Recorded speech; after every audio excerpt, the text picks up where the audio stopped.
खरीद के दिया। जो ये हैशटैग है इसे चलाएंगे कल 17 सितंबर। कल है प्रधानमंत्री जी का जन्मदिन। कल सुबह 11 बजे से शुरू करेंगे, क्योंकि आज तो सबको पता चलना चाहिए ना।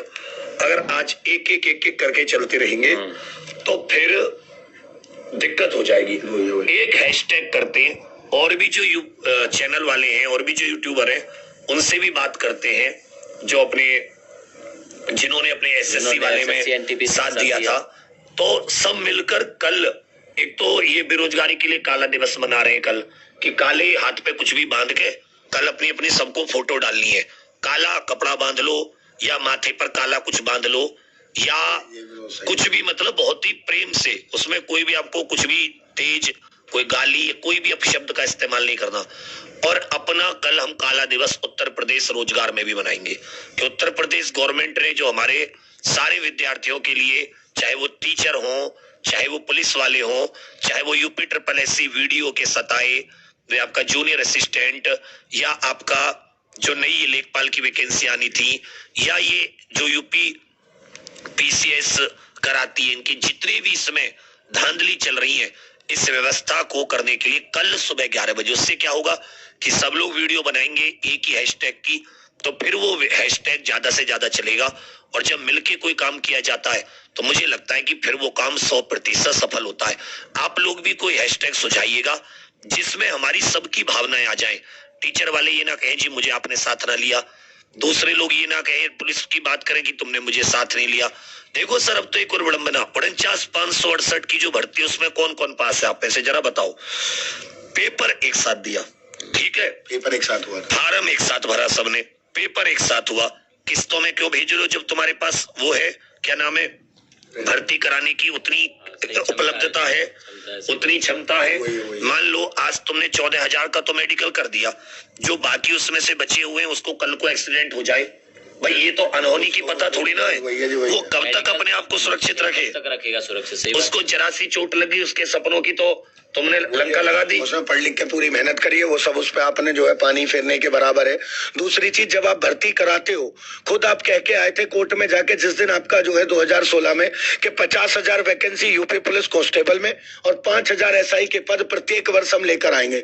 तो आपने भाई साहब आप एक केवल 49,568 की भर्ती कराई, उसका बच्चा भी 2016 से लेके अब तक अटका हुआ, उसकी कोई वैकेंसी, मतलब आपका दी आपने इतनी लेट पहले, तो फिर देने के बाद वो प्रक्रिया पूरी नहीं कराई। SI का तो कोई पद लेकर अपने कार्यकाल में तो लेकर ही नहीं आए। पुरानी वाली 16 वाली उस समय की भर्ती थी, 16 वाली भी कहाँ पूरी नहीं हुई आज तक भी। अपने कार्यकाल का तो इन्होंने देखो कैसे पागल बनाते, अखबार में निकलवा देते हैं, वो ये बस अखबार में निकलवा देते हैं, 2 महीने के लिए बंदे शांत, बच्चा शांत, फिर 2 महीने बाद आएगा, फिर अखबार में एक नोटिस दे देंगे, बोला बच्चा घूम जाएगा, इसी में काम खत्म। और मजे की बात यह है कि बच्चों को जवाब देते देते हम थक गए भाई साहब। लेखपाल की वैकेंसी को तो पूछ के बच्चा थक चुका जी। हम खुद आए और कैंसिल कर दी खुद, गलत तरीके से। इससे ज्यादा लापरवाही क्या होगी कि तुम वैकेंसी लेके आए, तुम्हें अपनी कमी दिखी, वापस ली और आज तक तुमने वापस उसको नहीं दी, जबकि इनको भी पता है कि पद खाली पड़े हैं। गुरुजी, ये बेरोजगारों का मुद्दा था। अगर ये यहीं कहीं किसी और मामले का होता, बिजनेस का होता, किसी कंपनी का होता, तो ये टाइम से पहले बैठ के रात को बैठक करके भी पहले कहा जाता था कि यही साहब भाई साहब रातों बैठक लेते हैं विधायकों की कि किस चीज पे काम चल रहा है किस पे नहीं। उसके 15 दिन तो ये चला था जब पद संभाला था, उसके बाद तो आज तक किसी ने सुना नहीं कि ये प्रक्रिया इनकी चल रही है, ये किससे जवाब मांगते हैं किससे जवाब नहीं मांगते। सच्चाई तो ये है सर। इसके संविदा के ऊपर और विचार व्यक्त कीजिए, क्योंकि ये बच्चे मतलब बहुत ज्यादा इस चीज से परेशान है, इनकी बात भी जायज है, तो उसके बारे में इनको थोड़ा सा बिल्कुल परेशान होने से कहिए कि परेशान न हो। बिल्कुल सही बात है। जैसा कि आप सभी लोगों ने सुना था कि उत्तर प्रदेश सरकार इस पे विचार कर रही है कि हर भर्ती में अगर PCS वगैरह की छोड़ दी जाए, PCS और PCSJ की अगर छोड़ दी जाए, तो उसके बाद की जितनी भी नौकरी होंगी उसमें कह रहे हैं कि 5 साल आपको संविदा पे रहना होगा, कॉन्ट्रैक्ट पे रहना होगा, और हर साल आपका रिव्यू किया जाएगा हर 6 महीने बाद, और 60% से कम लाने वाले मार्क्स लाने वाले विद्यार्थी जो होंगे उनको बाहर कर दिया जाएगा। मुझे लगता लगता है कि ऐसा इसमें कुछ तो उनको फायदा लगा होगा कि कुछ पॉजिटिव चीजें होंगी, लेकिन आज का जो विद्यार्थी है वो 5 साल इस चीज के लिए इंतजार नहीं करेगा कि मैं कैसा काम कर रहा हूं।